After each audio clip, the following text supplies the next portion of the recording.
নমস্কার বন্ধুরা, ঝর্ণার বাঙালিয়ানায় সবাইকে স্বাগতম জানাচ্ছি। বন্ধুরা, আজকে রান্না করলাম পটল আর মিষ্টি কুমড়া দিয়ে তরকারি। আর এই তরকারিটা আপনি রুটি, ভাত, পরোটা যা খুশি দিয়েই খেতে পারেন। আজকে এই সবজিটা আপনাদের কাছে রান্না করে শেয়ার করব। আর তার জন্য আমি পটল আর মিষ্টি কুমড়া নিয়েছি। বন্ধুরা, এগুলো কেটে নিচ্ছি। আর নিয়েছি মাছের মাথা। আমি এখানে 2 পিস মাছের মাথা নিয়েছি। আর পটল আর মিষ্টি কুমড়া কেটে নিয়েছি। দেখেন, মিষ্টি কুমড়াটা অনেক বড় বড় করে কেটে নিয়েছি, কারণ মিষ্টি কুমড়া পটল একবারে রান্না করতে গেলে আসলে মিষ্টি কুমড়া ছোট দিলে গলে যায়। এবার দিয়ে দিলাম মাছের মধ্যে হলুদের গুঁড়া, মরিচের গুঁড়া আর লবণ ভেজে নেওয়ার জন্য। বন্ধুরা, রান্নায় চলে আসলাম। কড়াইতে তেল বসিয়ে দিলাম। এবার মাছ ভেজে নেব। আর আমার যত পুরানো নতুন, দেশে বিদেশে প্রবাসে যে যেখানে বসে আমার এই রেসিপিটা দেখছেন, সবাইকে বলবো লাইক দিবেন। আসলে লাইক দিলে খুব ভালো লাগে, কাজ করার উৎসাহ জাগে। আর আপনার যদি খুব ভালো লেগে থাকে বা একটুও ভালো লেগে থাকে, তাহলে সাবস্ক্রাইব করে দিবেন। আপনার একটা সাবস্ক্রাইব আমাকে অনেক দূর পর্যন্ত নিয়ে যায়। বন্ধুরা, এবার মাছ ভাজা হয়ে গেল। এবার পটল ভেজে নেব। পটলগুলো মোটামুটি করে ভাজবো, খুব বেশি না যে ভাজা হয়ে গেলে খাওয়া যায় এরকম পর্যায়ে না। আসলে সামান্যই একটু ভাজবো, একটু লবণ দিয়ে আর একটু হলুদের গুঁড়া দিয়ে আমি ভেজে নিচ্ছি। এভাবে করে পটল আর মিষ্টি কুমড়া রান্না করে খেয়ে দেখবেন। আসলে আমি এখানে পেঁয়াজ দিয়ে রান্না করব না, আপনারা চাইলে পেঁয়াজ দিয়েও রান্না করতে পারেন, তবে সেটাও কিন্তু দারুণ হয় খেতে। আপনি যেভাবেই রান্না করে খান না কেন, সেভাবেই ভালো লাগে।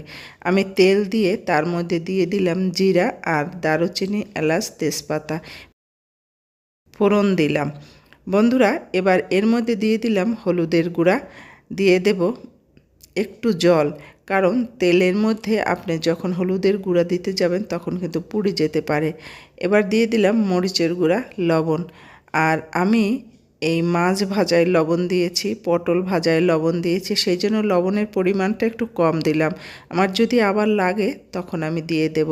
আসলে প্রথমেই যদি কতগুলো লবণ দিয়ে নেন, তাহলে কিন্তু সেটা বেশি হয়ে যাওয়ার সম্ভাবনা থাকে। দিয়ে দিলাম লাল মরিচের গুঁড়া, তবে আপনি না চাইলে অ্যাভয়েড করবেন। আমি একটু কালারের জন্য দিয়ে দিলাম। বন্ধুরা, আমার মশলাটা কিন্তু কষানো হয়ে গেছে। এবার দিয়ে দিলাম পটল, মিষ্টি কুমড়া আর মাছের মাথা। তবে আমি কিন্তু মিষ্টি কুমড়াটা ভেজে নেইনি। মিষ্টি কুমড়া আসলে ভাজার প্রয়োজন হয় না সবজিতে দেওয়ার জন্য। এবার দিয়ে দিলাম জল।